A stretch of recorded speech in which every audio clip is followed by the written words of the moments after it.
Dear students, environmental pollution का nature कि वो क्या है और उसके कितने टाइप्स होते हैं, ये जानने के बाद अब हम जानेंगे कि हम किस तरह से पर्यावरण के संरक्षण के प्रति लोगों को अवेयर कर सकते हैं, जागरूक कर सकते हैं। देखिए, आज क्या है, पर्यावरण का जो प्रदूषण है या जो पोल्यूशन है एक बहुत ही बड़ी समस्या है। ये हम सबसे छुपा नहीं है और इसके सॉल्यूशन के लिए ये बहुत ज़रूरी है कि हम सबकी सोच क्या हो पर्यावरण को लेकर, इसको दूर करने के लिए या स्वच्छ पर्यावरण के लिए सकारात्मक होनी चाहिए। इसके लिए क्या है कि जितने भी छात्र हैं, छात्राओं या किशोर किशोरियों को पर्यावरण के प्रति रुचि विकसित करना आवश्यक है। मीन्स हम लोग को ये चीज़ उनको बतानी होगी या उनके मतलब एक तरह से इसको इनकलकेट करना होगा कि हम जिस पर्यावरण में रहते हैं उस पर्यावरण के प्रति हमारा इंटरेस्ट होना चाहिए, उसको ठीक रखना, उसको जिसे हम कहते हैं कि हेल्दी बनाना, ये इसके प्रति हमारी जो रुचि है। क्योंकि देखिए, अगर आपका इंटरेस्ट होगा तो कोई काम आप मजबूरी में नहीं करेंगे, आप उसको खुशी से करेंगे। तो ये वाली चीज़ है।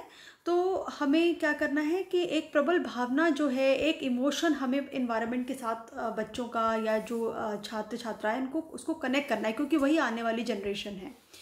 इसके अलावा देखिए कि मनुष्य एक सामाजिक प्राणी है, हम सबको पता है। और अगर हम चाहें, हम समाज में रहते हैं, तो यहाँ क्या लिखा हुआ है देखिए कि अतः सामाजिक वातावरण को समझना भी आवश्यक है। जो पर्यावरण है उसमें सिर्फ आपका नेचुरल इन्वायरमेंट नहीं आता, उसमें सोशल इन्वायरमेंट भी आता है। तो हम जब तक अपने सामाजिक वातावरण को हम अच्छा नहीं बनाएंगे, जागरूक नहीं बनाएंगे, शिक्षा नहीं देंगे, तब तक हम अपने नेचुरल एनवायरनमेंट को भी सही नहीं रख सकते हैं। तो पहले हम क्या कर सकते हैं, अपने सामाजिक वातावरण को हम कैसे अच्छा रख सकते हैं, बच्चों को शिक्षित करके। जब बच्चे शिक्षित होंगे तो अपने आप को अपने नेचुरल एनवायरनमेंट का ध्यान रखेंगे। तो बच्चों को पर्यावरण की संरचना के बारे में बताना, यानी पर्यावरण किन किन तत्वों से मिलकर बना है, किन किन चीज़ों से मिलकर पर्यावरण बनता है, और प्रदूषण को दूर करने के लिए हम क्या कर सकते हैं। इसके अलावा प्रदूषण को नियंत्रित करने वाले जो की पारिस्थितिकी में संतुलन स्थापित करना, यानी जो हमारा इकोसिस्टम है उसमें बैलेंस हम किस तरह से बना रहता है और किस तरह से वो बिगड़ रहा है और कैसे हम उसको दोबारा से स्टैब्लिश करने में हेल्प कर सकते हैं। तो ये सारी चीज़ें हम देखिए, हम पर्यावरण को स्वस्थ कब रख सकते हैं, जब हमें ये पता होगा कि ये पर्यावरण किन किन चीज़ों से मिलकर बना है। तो सबसे पहले किसी चीज़ की पूर्ण जानकारी होनी चाहिए। यानी अगर हम चाहते हैं कि बच्चे अवेयर तो सबसे पहले हमें ये बताना है कि पर्यावरण की संरचना कैसी है। और हम पारिस्थितिकी से इकोसिस्टम, जैसे हम लोगों ने पढ़ा था कि इकोसिस्टम जो है बायोटिक और अबायोटिक, लिविंग और नॉन लिविंग दोनों चीज़ों से मिलकर बना है।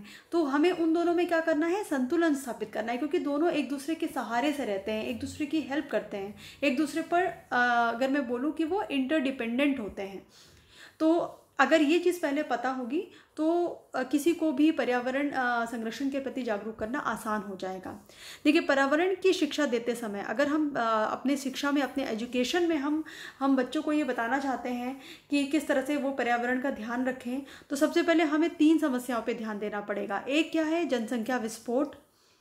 एक जो प्राकृतिक संसाधन है उनका ह्रास जो होता जा रहा है, और एक तकनीकी प्रगति के साथ दिनों दिन बढ़ता हुआ प्रदूषण। ये सबसे, क्योंकि ये 3 ही मेन समस्याएं हैं जिनकी वजह से पर्यावरण को मेनली नुकसान हो रहा है।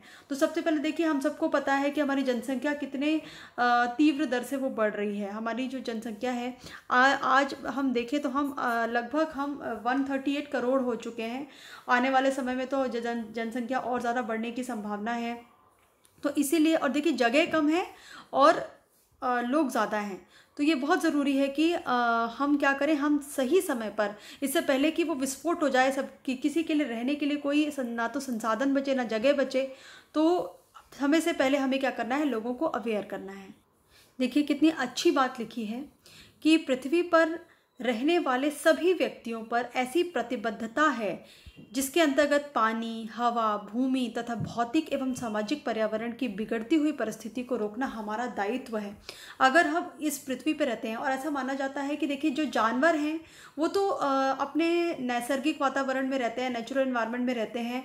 और एक जानवर क्या करता है, देखिए आपने कभी ये नहीं देखा होगा कि कोई जानवर पोल्यूशन बढ़ा रहा है जानबूझकर, क्योंकि जानवरों की या पेड़ पौधों की प्रवृत्ति होती है कि वो प्रकृति से उतना ही लेते हैं जितना उनको आवश्यक है। इसके इसके अलावा वो ना तो प्रकृति का नुकसान करते हैं, ना ही ज़रूरत से ज़्यादा अपने पास भरने की कोशिश करते हैं। ये महत्वाकांक्षा सिर्फ किसमें होती है? मनुष्य में। तो एक तरह से ये हमारा ही दायित्व बनता है कि हम पृथ्वी पे जितने भी रिसोर्सेज हैं, चाहे वो ज़मीन है या वो एयर है या वो वाटर है, कुछ भी है, उसको जो उसकी जो बिगड़ती हुई परिस्थिति है उसे सिर्फ हमें रोकना है, because we are responsible for this pollution and this deteriorating environment. उसके बाद देखिए, पर्यावरण की शिक्षा केवल मानव के संपूर्ण पर्यावरण को समझने तक की शिक्षा या पास पड़ोस को सुधारने का नहीं है कि भाई हमने अपना पड़ोस सुधार दिया या हमने समझ लिया कि पर्यावरण क्या है, बल्कि ये जीवन पर्यंत चलने वाली शिक्षा होनी चाहिए। मीन्स हम लोग पर्यावरण में ऐसा नहीं है कि आज हमने पढ़ा, हमने अपने आस पड़ोस को साफ कर लिया या ये जान लिया कि हाँ पर्यावरण किन किन कंपोनेंट से मिलकर बना है। नहीं, पर्यावरण के संरक्षण की जो प्रक्रिया है ये जीवन पर्यंत, जब तक हम इस धरती पर हैं तब तक ये जीवन पर्यंत पर चलने वाली प्रक्रिया है।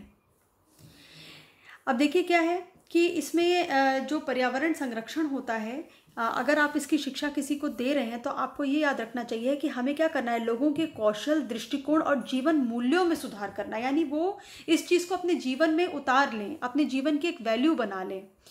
इसके अलावा देखिए क्या है कि पर्यावरण की शिक्षा में पर्यावरण को इसकी संपूर्ण प्रकृति निर्मित तकनीकी तथा सामाजिक, आर्थिक, सांस्कृतिक, ऐतिहासिक, नैतिक एवं सौंदर्यात्मक दृष्टि से देखा जाना चाहिए। देखिए हर पर्यावरण का, हर चीज़ का एक इतिहास है, तो हमें उसका ऐतिहासिक, उसके सांस्कृतिक, उसके आर्थिक, सामाजिक, यानी एक तरह से उसको संपूर्ण रूप में समझना बहुत ज़रूरी है।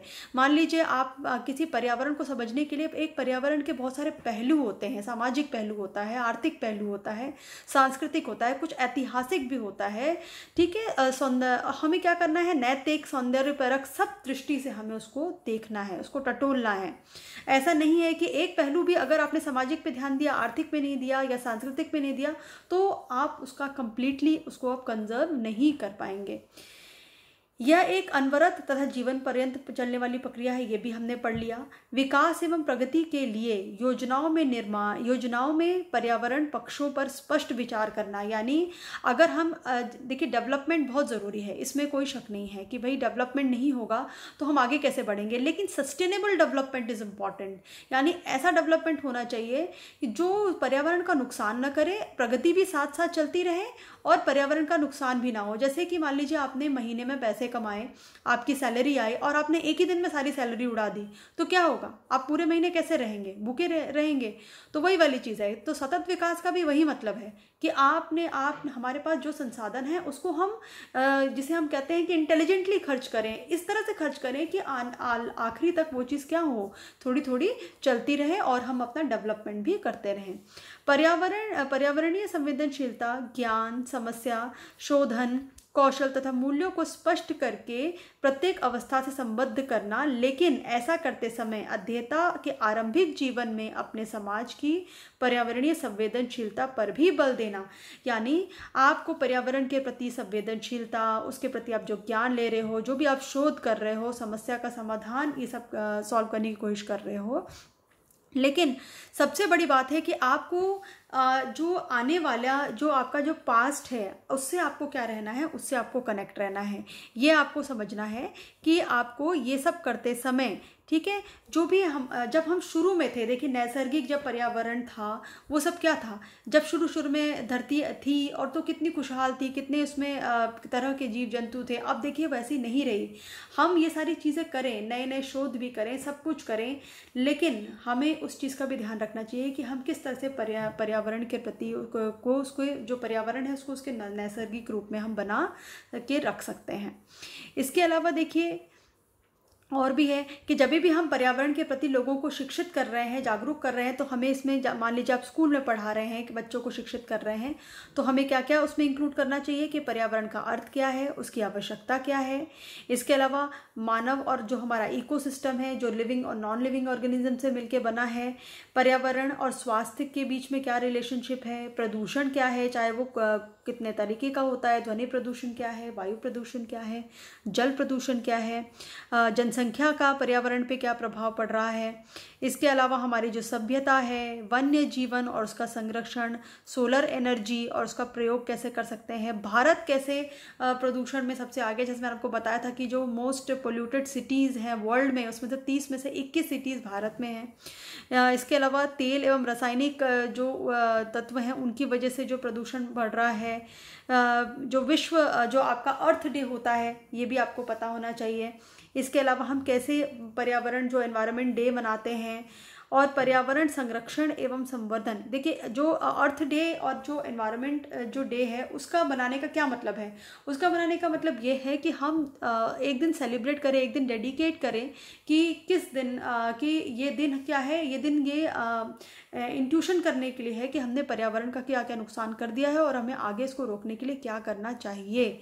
तो ये चीज़ हमें पता होनी चाहिए। अंत में हम ये कह सकते हैं कि मनुष्य के अस्तित्व को भौतिक, सामाजिक तथा मानसिक रूप से उन्नत बनाने के लिए जिन तत्वों की आवश्यकता है वे तत्व प्रकृति में भरे पड़े हैं। ये हम सबको पता है, बहुत ज़्यादा मात्रा में है। लेकिन अगर जैसे मैंने आपको बताया कि बहुत अच्छे खासे रिसोर्सेज प्रकृति में ने हमें दिए हैं, लेकिन अगर हम इसे ज़रूरत से पहले ख़त्म कर देंगे, सिर्फ अपनी शक्ति या बल का इस्तेमाल करेंगे कि नहीं ये हमारे लिए बना है सिर्फ, तो क्या होगा, एक दिन ऐसा आएगा कि हमारे लिए कोई रिसोर्सेज नहीं बचेंगे और ये हमारे लिए ही नुकसानदायक है। एक तरह से कहते हैं ना कि अपने पैर पर ही कुल्हाड़ी मारना। अगर हम इन रिसोर्सेज को टाइम से पहले ख़त्म कर देंगे और बहुत अपने विवेकहीन तरीके से इसका इस्तेमाल करेंगे तो उसका जो फाइनल जो उसका रिजल्ट है उसका भुगतान हमें ही करना पड़ेगा।